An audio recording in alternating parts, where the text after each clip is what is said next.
አዎ የሚመግብ አምላክ በፍጡሩ በሰጠው እጅና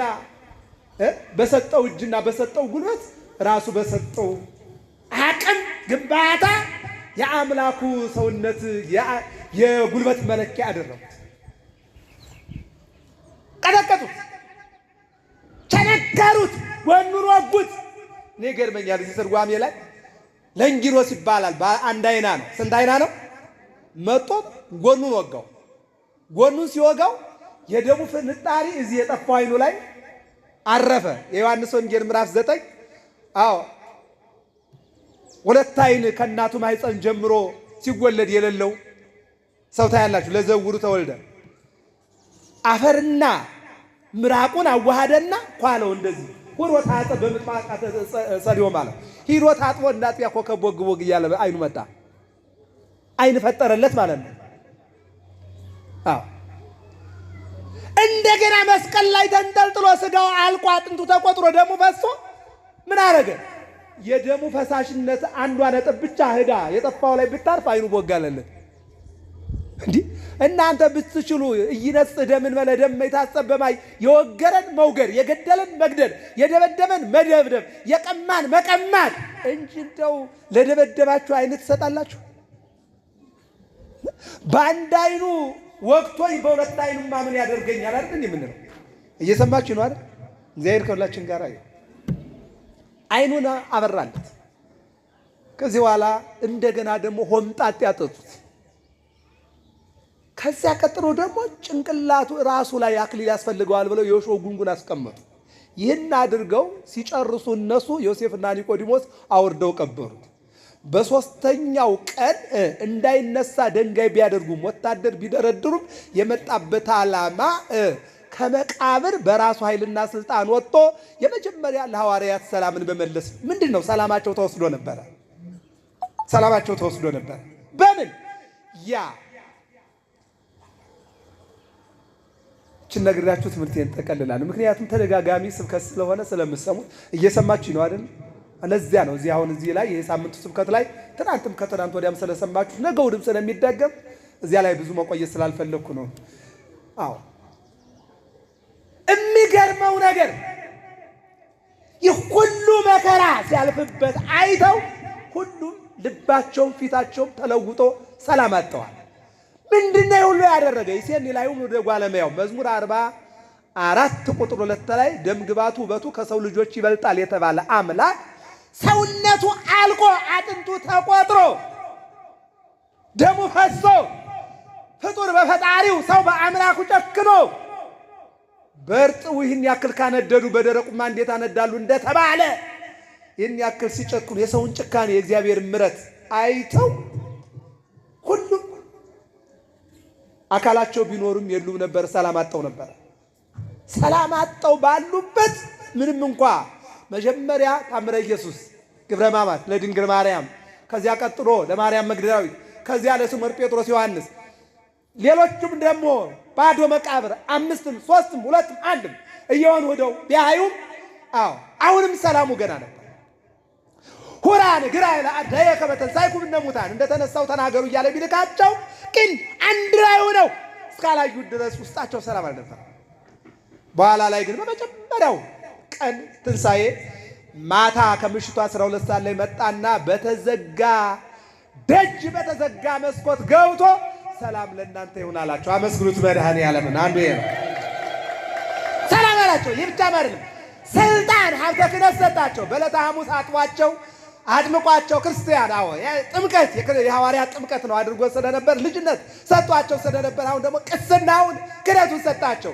የሰጣችሁት ይሰጠው የከለከላችሁት ይከልከል በሚል ብዙ ነገር አለው። ያን ስልጣን ሰጣቸውና ባረካቸውና ተነስቻለሁ ብሎ አሳያቸው። ቶማስ አልነበረም። ይህ ሳምንት እንግዲህ የቶማስ ነው። በ8ኛው ቀን እንደገና ቁጥር 26 ላይ መጣና ሰላም ለእናንተ ይሁን አላቸው። ደግሞ ወዳጆች ሰላሙን እግዚአብሔር ይስጠን። ዓለምን እንደምናየው ነው። ዓርብ ሰላም ይላሉ፣ ቅዳሜ የጥይት ካዝና ከፍተው ይሸጣሉ። እሑድ ሰላም ይላሉ፣ ሰኞ በሰማይም በምድርም የሚሽከረከር ቴክኖሎጂ ወደ ጦርነት ይገባል። ዓለም ይሄ ነው። እውነተኛው ሰላም ያለ መድኃኔዓለም ላይ ነውና ሰላሙን ያደለን እግዚአብሔር። አሁን ቶማስን ተጠራጣሪ አትሁን እመን ብሎ ያሳመነበት ሳምንት ነውና ሁላችንንም አምነን እንድንጓዝ እግዚአብሔር ይርዳል። አሁን 11ዱም አንድ ሆኑና መድኃኒዓለምን አዩት። አንድ ያድርገን መድኃኒዓለም አንዱ ነው አዩት። አዎ ተመለከቱ። ያሳዘናቸው ምንድን ነው የምትለዋን ነጥብ ልንገራችሁና ይሄ የበዓለ ፋሲካ 55 ቀን ጾማችሁ መጣችሁ። አንዳንዱ ጾሞ ስለመጣ ሆድ ከስጋ ጋር አልገናኝም ብሎ ያጨናንቃል። እየሰማችሁ ነው አይደል? በዚያ በሽሮ መቀጠል አለብኝ ይላል። እየሰማችሁ ነው? አዎ ስጋ አልቀበልም በሽሮ መቀጠል አለብኝ ይላል። አንዳንዱ ደግሞ ስጋ አጥቶ ደግሞ ሽሮ ወግድ ይላል። ስለዚህ በዚህ ሰውነታችሁ ይጨናነቃልና ብዙ እንዳበዛባችሁ አልፈልግም። እየሰማችሁ ነው አይደል? አዎ ስለዚህ ምንድን ነበር ሰላም ለእናንተ ይሁን ብሎ የገባው? ምንድን ነበረ ያወካቸው፣ ያስጨነቃቸው፣ ያስለቀሳቸው? ይልቁንም ዮሐንስ ወንጌላዊን 70 ዘመን ሙሉ ቁጹረ ገጽ ተብሎ እንዲቀመጥ ፊቱ ጠቁሮ ሰውነቱ ተለውጦ ሲያስለቅሰው የኖረ ምንድን ነው? አሁን የነገርኳችሁ ሁሉ 13ቱ ሕማማተ መስቀል ሲሆን እነዚህ ሁሉ 13ቱ የወረዱት ግን አንድ አካል ላይ ነው። ማን ላይ ነው? ኢየሱስ ክርስቶስ ላይ ነው። አዎ ያ ውበት ኢሳይያስ ነሣ ደዌነ ወጾረ ሕማመነ። አዎ የእኛን ሕመም ተሸከመ፣ የእኛን በሽታ ተሸከመ፣ የእኛን መከራ ተሸከመ ብሎ ኢሳይያስ የተናገረለት። አዎ ተጨነቀ፣ ተገረፈ፣ ተሰቃየ ለእኛ ብሎ ያ ነው። እነዚህ 11 አዎ የተረገመው ያ ይሁዳ ሲጠፋ 11ዱ ግን ተጨንቀውበት የነበረው ጉዳይ ያ ውበት ደም ግባት ወደ ግብፅና ወደ ኢትዮጵያ እናቱ ይዛው ስትመጣ ወደ ግብፅ የመጣበት ዓላማ አንደኛው ትንቢት ለመፈጸም፣ ሁለተኛው ጣዖትን ለማጥፋት፣ ሶስተኛው ገዳም ለመባረክ፣ አራተኛው ሃይማኖት ለማጽናት፣ አምስተኛው በመልኩ ግብፃውያንን ሊስብ ነው ይላሉ መተርጉማን። ያ መልክ ግን የግብፅን ወጣት ስቦ ወደ ወንጌል የመለሰው ሰውነት ግን በችንካር ተቸነከረ። ወደ አዲስ ኪዳን እናምጣው። 5000 ይከተለው ነበረ። አንዱ ምግብ ፍለጋ፣ አንዱ መዳን ፍለጋ፣ ሶስተኛው ክስ፣ አራተኛው ደግሞ ለመማር፣ አምስተኛው መልኩን ለማየት። እነዚያ መልኩን ለማየት ይጋፉለት የነበረው መድኃኒዓለም በ5 ቦታ ላይ በሚስማር አንድ ቦታ ላይ በጦር ተወግቶ ብስስት ብሎ መስቀል ላይ ራቁት ሆኗል። ይሄን ያስለቀሳቸው ያንን ሰውነት እንደያዘ መጣና በተዘጋ ደጅ በድንግልና ተጸንሶ በድንግልና የተወለደ አምላክ በሕቱም መቃብር ገብቶ በሕቱም መቃብር የተደረሰ አምላክ በሕቱ እችን ይሉኝና ደባሉ ልበላችሁ ከድንግል ማርያም ሲጸነስ ስጋና መለኮት የሚዳሰስና የማይዳሰስ የሚጨበጥና የማይጨበጥ አካል ነው። መለኮት አይዳሰስም፣ አይጨበጥም። መጣና ከስጋዋ ስጋ ከነፍሷ ተዋሃደ። አስተውሉ።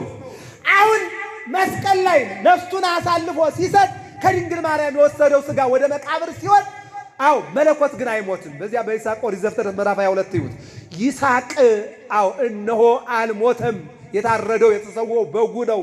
በጉ የኢየሱስ ክርስቶስ ነው። ነዋ በጉ ለእግዚአብሔር አው ዚያት ነዋ በጉ ለእግዚአብሔር ዚያት ኃጢአት ዓለም። እነሆ በጉ የዓለምን ኃጢአት የሚያስወግድ የትኛው? ይስሐቅን ቤዛ ሆኖ ያዳነውበት ማን ነው? ኢየሱስ ክርስቶስ። ስለዚህ አው መለኮት የተዋሃደው ሰውነት በድንግል ማርያም የተዋሃዱት መለኮትና ስጋና ቃል ስለሆነ የስጋ አካል ይሞታል፣ መለኮት ግን አይሞትም። ለዚህ ነው ዋን መስፈስ አይንቲሁ ዮሴፍና ኒቆዲሞስ ሲገንዙት አይኑን ግልጥ አረገና ዝም ብላችሁ ትገንዙኛላችሁ እንዴ ቅዱስ እያላችሁ ገንዙ ብሎ ያናገራቸው ለዚያ ነው። አሁን ደግሞ በተዘጋ ደጅ በተዘጋ መስኮት ገብቶ ሰላም ለእናንተ ያላቸው መለኮት የማይጨበጥ የማይዳሰስ በየትኛውም ቦታ ገብቶ መውጣት የሚችል ስለሆነ ገባና ሰላም ለእናንተ ይሁን አለና ግንባሩን የተቸነከረውን፣ ደረቱን የተቸነከረውን፣ እጆቹን እየብቻ የተቸነከሩትን፣ እግሮቹ ተነባብረው የተቸነከሩትን አሳየና ደስ ይበላችሁ ተነስቻለሁ፣ ጠላት አፍሯል አላቸው። እልል በሉና አመስግኑ። ይበቃናል። ወስብሐት ለእግዚአብሔር።